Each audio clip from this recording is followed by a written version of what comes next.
যাদের ভিডিওতে ভিউ হয় না, হতাশ হয়ে যাচ্ছেন এবং কিছু চালাকি করে ভিউ আনার চেষ্টা করছেন, তাদের উদ্দেশ্যে কিছু কথা বলি। আশা করি আপনার এই ভুলগুলো ভেঙে যাবে। আর আমার কথা শুনতে হবে, মানতে হবে, বিষয়টা এরকম নয়।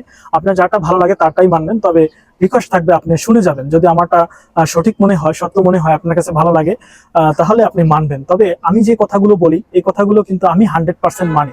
আমি যেগুলো করি না সেগুলো আপনাদেরকে বলি না, এটি সবসময় মাথায় রাখবেন।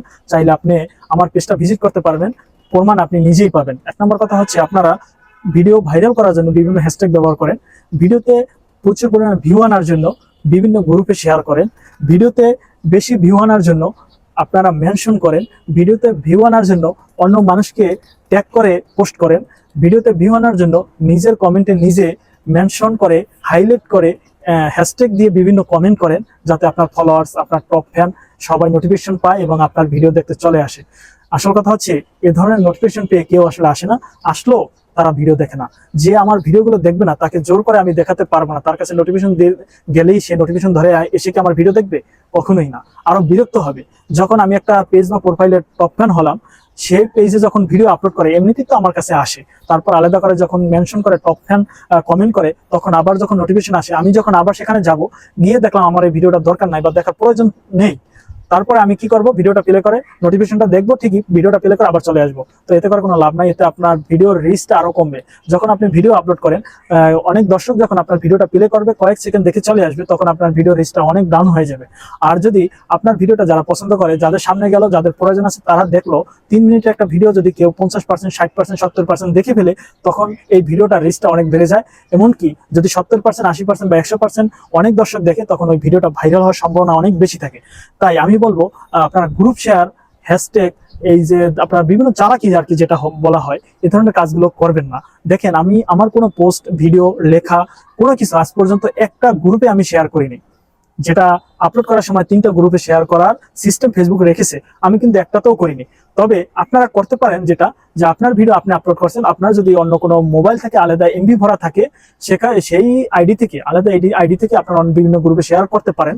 তবে যদি আপনার সম্পূর্ণ আলাদা ডিভাইস না হয়, আলাদা কানেক্ট না হয়, আলাদা এমবি না হয়, তাহলে এই ধরনের চালাকি করা থেকেও বিরত থাকবেন। আপনার যদি বন্ধু বান্ধব, আত্মীয় স্বজন, পাড়া প্রতিবেশী থাকে, তারা যদি আপনার এই ভিডিওগুলো বিভিন্ন গ্রুপে ছড়িয়ে দেয়, সেটি দিতে পারে, তার জন্য কোনো সমস্যা হবে না।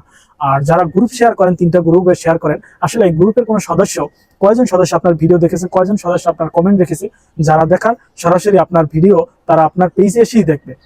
গ্রুপ শেয়ার করা থেকে বিরত থাকতে পারেন, হ্যাশট্যাগ দেওয়া থেকে বিরত থাকতে পারেন। তবে হ্যাশট্যাগ দিলে যে আপনার বড় সমস্যায় পড়ছেন, বিষয়টা এমন না। তবে হ্যাশট্যাগ যারা দিচ্ছেন, অবশ্যই ভিডিও রিলেটিভ, পোস্ট রিলেটিভ দিবেন। আপনি অ্যামাজিং দিচ্ছেন, আপনি একটা ইমোশনাল কথা বলতেছেন, সেখানে আপনি অ্যামাজিং দিলেন, কারণ অ্যামাজিংটা বিলিয়ন হ্যাশট্যাগ। তো এটা কি আপনার ভিডিওর সাথে যায়? আপনার কি কমন সেন্স নাই? আপনার বিবেকে প্রশ্ন করুন তো, আপনার এই ভিডিওটা কি অ্যামাজিং? আপনি বিলিয়ন আছে বলে কি দিয়ে দিলেন? আচ্ছা, আমি মানলাম আপনি দিয়েছেন, আপনার ভিডিওটা কি ভাইরাল হয়েছে? আচ্ছা, এই ভিডিওটা না হয় ভালো না, তাই ভাইরাল হলো না। আপনি যে একাধিক দিন দিয়ে যাচ্ছেন, দিনের পর দিন, দিনের পর দিন, মাসের পর মাস এই হ্যাশট্যাগ গুলো দিয়ে যাচ্ছেন, কয়টা ভিডিও ভাইরাল হয়েছে? তাহলে কেন দিচ্ছেন? না দিলে কি সমস্যা হচ্ছে? আমি দিচ্ছি না, আমার ভিডিও কি ভাইরাল হয়নি? এ ধরনের অনেক মানুষ এই প্ল্যাটফর্মে আছে যারা হ্যাশট্যাগ ব্যবহার করে না, ভিডিও ভাইরাল হয়েছে, পেজ ভাইরাল হয়েছে। আপনারা যদি চান, মনা ভাই 02 যে পেজটা রয়েছে আমার ওস্তাদ, ওনার পেজটা একটু ভিজিট করে আসেন তো, শুরু থেকে আজ পর্যন্ত কোনো হ্যাশট্যাগ দিয়েছে কিনা, তার প্রত্যেকটা ভিডিও কত রিচ হয় দেখেন। মাত্র কয়েক মাসের ব্যবধানে 70,000 প্লাস ফলোয়ার হয়ে গেছে। তো হ্যাশট্যাগটা আসলে মূল বিষয় না। আপনাদেরকে যারা হ্যাশট্যাগ নিয়ে ক্লাস করায়, ভুল তথ্য দিচ্ছে, আপনাদেরকে ধরে রাখার জন্য এই ধরনের ক্লাস করাচ্ছে। তো আপনার বুদ্ধি একটু খাটান, আপনারও তো বিবেক বুদ্ধি আছে। ধন্যবাদ, ভালো থাকবেন।